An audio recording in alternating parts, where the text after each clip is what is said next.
दिल्ली का बादशाह एक सिकंदर लोधी राजा हुआ है। वो बहलोल लोधी का पुत्र था। बहलोल लोधी नाम का एक राजा हुआ है, वो भी दिल्ली का बादशाह था। तो सिकंदर लोधी का वो धार्मिक गुरु था। सिकंदर लोधी को बहुत भयंकर रोग हो गया था, जलन का। कहीं पर भी जंतर से मंत्र से किसी ट्रीटमेंट से उसको कोई राहत नहीं मिली थी। तो परमात्मा कबीर जी के आशीर्वाद मात्र से सिकंदर लोधी स्वस्थ हो गया था।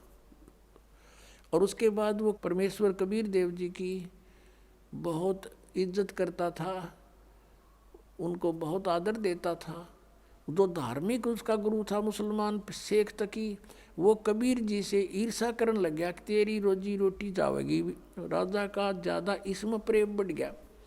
वजीर और फकीर आपस में ईर्षा करे बिना रहा ना करें, तो बहुत ज़्यादा ईर्षा करने लग गया। उसने सोची कबीर जी को नीचा दिखाऊं, अब किसी तरह कबीर जी को ऐसा राजा की दृष्टि से गिरा दूं इसको। ऐसे अवसर की खोज करने लगा। एक दिन राजा सिकंदर लोधी कबीर परमेश्वर जी को साथ लेकर काशी से लौट रहे थे, बनारस से दिल्ली आ रहे थे। शेख तकी भी साथ था। एक दरिया पर पड़ाव डाला रात्रि बिताने के लिए। तो उधर से शेख तकी ने अपना बेरुखी दिखाई राजा के प्रति। राजा ने कारण पूछा तो उसने बताया कि तूने तो अब मुसलमान की छोड़कर हिंदू गुरु बना लिया, सारे मुसलमानों को कह दूंगा राजा मुसलमान नहीं है, अब हिंदू हो गया है, ये काफिर हो गया है। राजा को पता था कि इसने एक बार मुसलमानों को कह दिया सब मेरे से विमुख हो जाएंगे, मेरा राज्य जाएगा, सब इसकी मुट्ठी में है। तभी उसको साथ रखता था सिकंदर लोधी शेख तकी को, इसलिए साथ रखता था कि कम से कम इसका मुंह चुप रहे, ये ठीक रहा रहे और सब समाज मेरे साथ रहे मुसलमान। राजा को बड़ी चिंता हुई। परमेश्वर साथ थे अलग टेंट में। राजा से पूछा कि क्या कारण है, टेंशन किस बात की। सिकंदर लोधी ने सब कारण बता दिया। सिकंदर लोधी ने कहा कि इस प्रकार ईर्षा किए हुए है। कबीर जी बोले मैं वापस चला जाता हूँ। नहीं, आप नहीं जा सकते, कुछ भी हो। फिर सिकंदर लोधी ने फिर कारण पूछा कि आप कैसे प्रसन्न हो गए शेख तकी, कि मैं तब प्रसन्न होऊंगा तू जिसको भगवान कहता है, अल्लाह कहता है कबीर को, मेरे सामने कोई मुर्दा जीवित कर दे। क्योंकि सिकंदर लोधी ने स्वामी रामानंद जी जो कबीर परमेश्वर जी के गुरुजी थे, उन्होंने कोई ऐसा अपशब्द कह दिया था मुसलमानों के बारे में सिकंदर लोधी को रामानंद जी ने। तो सिकंदर लोधी ने रामानंद जी की गर्दन काट दी थी। और वैसे लोगों की दृष्टि में, संसार की दृष्टि में तो कबीर जी के गुरुजी थे रामानंद, लेकिन रामानंद मानते थे कबीर जी को गुरुजी अपने हृदय से, लेकिन एक मर्यादा बनाए रखने के लिए वो गुरुजी बने हुए थे। तो सिकंदर लोधी ने जब गर्दन काट दी तो कबीर परमेश्वर जी ने स्वामी रामानंद जी को तुरंत जीवित कर दिया था वही सिकंदर लोधी के सामने। एक तो वो देखा अपनी आंखों के सामने भगवान की लीला, और फिर अपना जलन का रोग उसका ठीक हो गया। इस कारण से वो इतना प्रभावित हो गया था। और शेख तकी को भी उसने आकर ये बताया था, हे पीर जी, ये तो अल्लाह का रूप आए हुए हैं, मेरा दर्द ठीक हो गया, सारा रोग नाश हो गया। और ऐसे ऐसे इस रामानंद जी स्वामी ने हमारे मुसलमान धर्म के बारे में कुछ गलत बोला था और मैंने इसकी गर्दन काट दी, मेरे सामने जीवित कर दी। ये तो अल्लाह का स्वरूप है, ये तो खुद मालिक आए हैं। इस चीज़ तो चिढ़ गया, इतना ईर्षा करने लग गया। तो उस दिन कहता है कि मैं जब जानूँ मेरे सामने कोई मुर्दा जिंदा करे ये कबीर, नहीं तो मैं सब मुसलमानों को कह दूंगा कि राजा काफिर हो गया। सिकंदर लोधी ने कारण बताया कि शेख तकी ये कहता है गुरुदेव कि मेरे सामने कबीर जी कोई मुर्दा जिंदा करे, और नहीं तो सचमुच ये आग लगा देगा। मुझे ये चिंता का विषय बन गया। तब कबीर जी ने कहा कि कह दो इसको कोई मुर्दा ले आओगा, ला देखते हैं, बन की बात है। अब शेख तकी से कहा सिकंदर ने, अब वो कह रहे हैं कि लाओ कोई मुर्दा उठा के। कहने लगे मैं कहाँ से लाऊं, ऐसे कोई मुर्दा होगा तब देखेंगे। इतने में मालिक ने कहते हैं ओए है कि परमात्मा से अपने भगत का दुख इतना भी नहीं देखा जाता, एक सेकंड भी। कुछ ही मिनटों के बाद क्या देखते हैं कि एक लड़का मरा हुआ, मृत्यु के पश्चात जल प्रवाह कर दिया गया था। अंतिम संस्कार कुछ कबीले ऐसे हैं वो सवाह नहीं करते, ना जमीन में गाड़ते, वो जल प्रवाह कर देते हैं। वो लड़का अपना समय पूरा करके जल प्रवाह कर दिया था, मृत्यु हो गई थी। वो बहता हुआ आ रहा था, किसी ने बता दिया कि वो आ गया मुर्दा, वो आ गया मुर्दा। उसी समय सब इकट्ठे हो गए। तो परमात्मा ने कहा कबीर जी ने कि शेख तकी अब तू ट्राई कर ले, कदे बाद में नंबर बनावे। कहता मैं भी कबीर क्या ज़्यादा जानता है। तो शेख तकी लगा फूँ ठा करने। उसने सोचा मैं कर दूँ तो मेरा नंबर बन गया। वो दूर चला गया मुर्दा, जल में बहता हुआ दरिया में काफ़ी दूर चला गया, कम से कम 500-600 फुट आगे को, 3-4 एकड़। तब सिकंदर को कहता शेख तकी कि ये न्यू चाव था कबीर कि किसी प्रकार ये मुर्दा आगे को चला जाए, इसलिए मुझे लगा दिया इसमें। ये कोई मुर्दा जीवित हो सकता है कभी? वो तो कयामत आवेगी जब होंगे। कबीर जी खड़े हुए और मुर्दा जैसे आगे बह कर चला गया था, वो शव बहुत दूर चला गया था। वहाँ से ऐसे हाथ किया,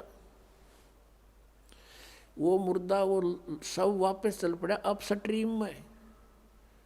जैसे जिधर से पानी बहकर जा रहा था वापस आ गया वो परमात्मा के पास। और परमात्मा ने कहा ये आत्मा कबीर हुक्म से इस मुर्दे में प्रवेश कर, जहाँ भी है वापस आ जा और बाहर आ जा तू 1 सेकंड में। उसी समय लड़का जीवित हुआ और कबीर जी के चरणों में आकर प्रणाम किया। बोलो सतगुरुदेव की जय। अब शेख तकी कहते दूने जो कहते हैं ना तेल पर छींटे लगे, उसके और ज़्यादा ईर्षा बढ़ गई कि इसने जुल्म कर दिया, ये तो और ज़्यादा हृदय में समा गया। अब उस लड़के के बारे में कहा उपस्थित लोगों ने कि कमाल कर दिया, कमाल कर दिया, लड़के का नाम कमाल रख दिया। अब वहाँ से दिल्ली आ गए। अब शेख तकी ने सभी मुसलमानों को इकट्ठा किया कि भी राजा तो धर्म प्रवर्तित करने वाला है, ऐसे ऐसे काफिर को हिंदू को साथ रखता है, और कुछ करो भैया। ये मुसलमान कहने लगे बोलो पीर जी तुम जो कहोगे हम वही करेंगे, कि चलो राजा के पास। राजा के पास पहुँचे, हजारों की संख्या में लेकर सटराई कर दी उसने, तो प्रदर्शन कर दिया। राजा ने कारण पूछा। शेख तकी ने कहा कि जिसको तू लेकर आया है कबीर को, वो लड़का तो सदमे में था और वो ऐसे जीवित होना ही था, वो तो ताज़ा मरा हुआ था। मैं जब जानूँ मेरी लड़की, अब वो लड़की जो थी राबिया, वो तीसरा जन्म शेख तकी के घर पर जन्म था और वो 12 वर्ष की होकर मृत्यु को प्राप्त हो गई थी। उसका खत्म हो गया था वो जीवन मनुष्य का, आगे मनुष्य जीवन शेष नहीं था। तो शेख तकी ने अपनी मुसलमान रीति से लड़की का अंत्येष्टि कर रखी थी, एक कब्र में दबा रखी थी। तो सिकंदर लोधी से कहा शेख तकी ने कि मैं जब जानूँ मेरी बेटी ने जीवित कर दे, यू कबीर इज गॉड, मैं मान लूँगा इसको, और नहीं तो हम बगावत करेंगे। अब फिर टेंशन बना दी। परमात्मा अंतर्यामी थे, वो तो सारी फड़क निकालने के लिए तो गए हुए थे। कबीर जी ने पूछा परमेश्वर ने सिकंदर जी से कि क्या हो गया राजन, कुछ मायूस नजर आ रहे हो। राजा ने सारी अपनी समस्या बताई। अब कहते हैं अपने भगत का दुख भगवान देख नहीं सकता। कहने लगा भी ठीक है, इसको कह दो शेख तकी को आज से तीसरे दिन वह लड़की जीवित करूँगा, और आसपास डंडोरा पिटवा दो, प्रचार करवा दे राजा तुम, ताकि कदे 10-20 का मैं ना मानना ही हो, सारा संसार देख ले। आसपास के मुनादी करा दी कि मुर्दा जीवित किया जाएगा। कबीर नाम के संत आ रहे हैं, बड़े महापुरुष पहुँचे हुए हैं। सिकंदर लोधी के जलन का रोग भी उन्होंने ठीक किया, क्योंकि राजा का रोग था, सबको चिंता थी, और वो स्वस्थ हुआ तो सबके खुशी, सब चर्चा का विषय हुए हुए थे कि वही संत आए या वही आए जिन्होंने सिकंदर लोधी का रोग नाश किया। कहाँ वही आए। हजारों की संख्या में व्यक्ति वहाँ इकट्ठे हो गए उस निश्चित समय पर। कब्र को फुड़वा दिया गया। राजा भी उपस्थित है, सब मुसलमान भी हिंदू भी पता नहीं कितने को वहीं इकट्ठे हो गए और लड़की का शव कब्र के अंदर है।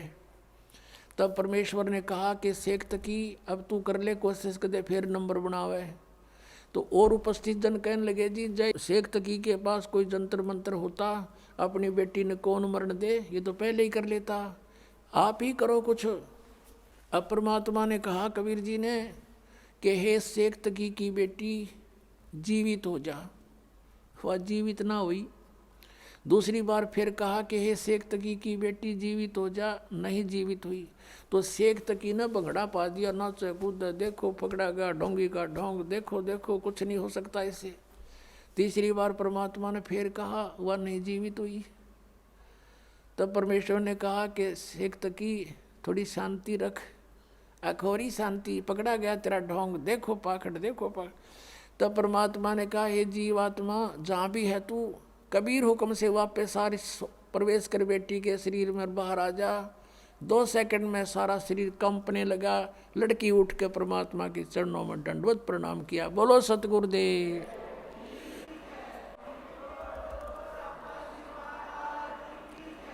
तब सभी ने कहा कि महाराज ने कमाल कर दिया, कमाल कर दिया। लड़की का नाम कमाली रखा और अपनी बेटी के रूप में रखा। ऐसे ही कमाल लड़का जो जिंदा किया था 12 वर्ष का, सभी ने कहा कमाल कर दिया, कमाल कर दिया। तो परमेश्वर ने उसका नाम कमाल रखा, अपने पुत्र के रूप में अपने पास रखा, भक्ति दी। अब वो लड़की जब जीवित हुई, परमेश्वर ने कहा बेटी जा तेरे पिता के साथ में, और उधर से उसको पिछले अपने जन्मों की चेतना दे दी। परमात्मा ने अपने आशीर्वाद से उसकी दिव्य दृष्टि खोल दी। अब उस लड़की को अपनी पिछली बैकग्राउंड याद आई। खड़ा होकर 2 घंटे तक 1.5 घंटे तक प्रवचन किए उस लड़की ने कि हे जनता वालों, ये भगवान खड़े हैं, ये अल्लाह अकबर हैं। मैंने चौथे जन्म पहले, तीसरा जन्म जो मेरा था उसमें मैंने इनसे नाम लिया था और मैंने 4 वर्ष भक्ति करके छोड़ दी थी। उस 4 वर्ष की मेरी भक्ति के कारण मुझे लगातार तीसरा मनुष्य जीवन तो प्राप्त हो गया, लेकिन ये मेरा इतना ही जीवन था।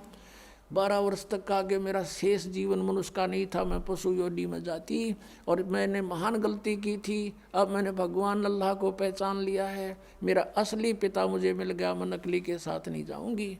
अब शेख तकी ने करा था नोक भगवान को नीचा दिखाऊंगा। वहाँ कोई हजारों व्यक्तियों ने परमात्मा से उपदेश लिया, उनके शिष्य बने। बोलो सतगुरुदेव। कहते हैं सतगुरु संगत छोड़ के, सतगुरु संगत छोड़ के चाहे 1,00,000 वर्ष जप कीन, इंद्री कर्म ना मोक्ष हुआ फिर काल के अधीन। उस आत्मा का फिर उद्धार हुआ जो भगवान के पुनर्चरणा मांगी। बोलो सतगुरुदेव। सत साहिब।